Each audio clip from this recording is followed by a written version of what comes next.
Sabar dulu. Saya bisa seperti ini. Ketika sesuatu itu tidak dicontohkan oleh Nabi SAW,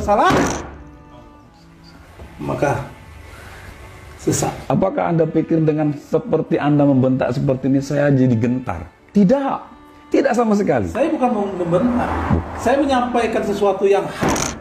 Saya paham yang antum sampaikan, tapi dengar dulu penjelasan saya. Bagaimana antum ini menjadi sosok seorang ustadz tapi tidak mampu mengendalikan hawa nafsunya. Ingat, Rasulullah berdakwah tidak pernah dengan yang namanya kekerasan. Bil hikmah. Ya memang benar saudara dengan kekerasan. Tapi kita lihat apabila hari ini orang berbuat amal yang tidak dicontohkan oleh Nabi SAW, dia. Antum baru punya pengikut satu, sombongnya minta ampun. Ya kan? Istighfar antum kepada Allah. Boleh tanya sekarang. Sama Pak Ujang, coba tanya. Ya, kalau Pak Guru ini memang betul-betul bagus. Karena pendirian kita berubah, sikap kita berubah. Kalau menurut saya Pak Ujang itu salah cari guru. Justru dia berada pada guru yang benar. Inilah kesalahan antum. Seharusnya antum itu tabayun, ya, mengenalkan dengan para alim ulama dulu. Anda merasa benar. Saya kesini juga tidak menyalahkan Anda. Kesalahan Anda cuma satu. Anda suka menyalahkan orang lain. Siapa yang menyalahkan? Oke. Siapa yang menyalahkan? Kan? Ketika sesuatu itu tidak dibuat oleh Nabi SAW, itu kan pasti salah, perkara yang diada-ada. Antum pernah tahu dengan sejarahnya Sayyidina Bilal bin Rabah, ya, sahabat Rasulullah SAW. Terompanya sendalnya sampai ke surganya Allah karena amalan beliau yang sangat dahsyat. Salat sakrul wudhu yang dia lakukan. Benar. Beda kita dengan sahabat, beda. Apa yang membedakan? Sahabat langsung kepada Rasulullah SAW. Sahabat tidak membuat amalan yang menambah-nambah. Sementara kita tidak melihat baginda Rasulullah SAW. Banyak hari ini orang beramal tidak dicontoh oleh Nabi SAW. Kalau antum punya murid yang banyak, berapa banyak murid yang tersesat? Nah, ini kesalahan antum. Semudah sekali untuk menyesatkan orang, mengkafir-kafirkan orang lain. Itulah letak kesalahannya. Saya tidak mengkafirkan maupun menyalahkan. Namun kan ini kan kemungkaran. Sekarang saya tebak. Kemungkaran. Sekarang saya tebak. Kemungkaran. Dengar.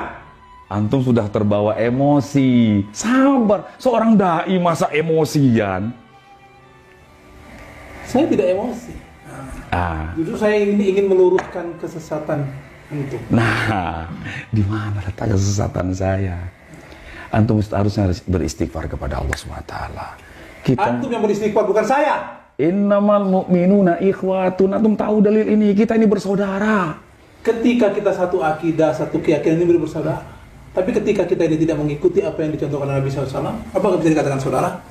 Itulah pentingnya berwasilah. Saya bisa kesini, kalau nggak wasilah beliau, nggak bisa saya ketemu antum. Apalagi ketemu dengan Rasulullah. Kan seperti itu kan? Bener nggak? Ayo coba ngomong ya. Pokoknya tidak. Kamu mau? Nanti dulu, sabar dulu. Saya bisa seperti ini. Sudah lagi. Coba. Ya jangan kayak gitu. Kan lucu. Kan kita kan baik-baik. Bukan. Kalau kita datang hanya untuk... Ya, saya ingin meluruskan kepada umat. Ini di media loh, ya kan? Beberapa video yang kemarin pun saya sudah tonton. Banyak umat ini mengetahui semua. Jadi jangan sampai umat ini tersalahkan dengan apa yang antum ucapkan itu. Justru ucapan saya ini agar umat ini jadi benar, jadi tahu. Tapi dengan nafsu. Mana yang benar, mana yang salah. Masa dengan nafsu? Ya, bahwasanya di dalam hati, coba bawa sifat Rasulullah dalam diri Anda.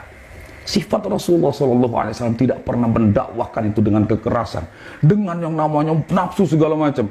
Kalau Anda membawa dakwah dengan hikmah, nggak mungkin Anda cengkeweng saya seperti ini. Malu kita seorang dai kok seperti itu. Ya kalau antum tidak berbicara seperti itu, saya kan tidak akan lakukan itu. Hah? Tapi emang harus seperti itu ketika Ya ketika sesuatu yang mungkar, maka kita harus. Walaupun dia saudara kita se-Islam. Walaupun saudara se-Islam, ketika dia mungkar. Sekarang saya tebak dulu. Anda ini orang Wahabi pasti.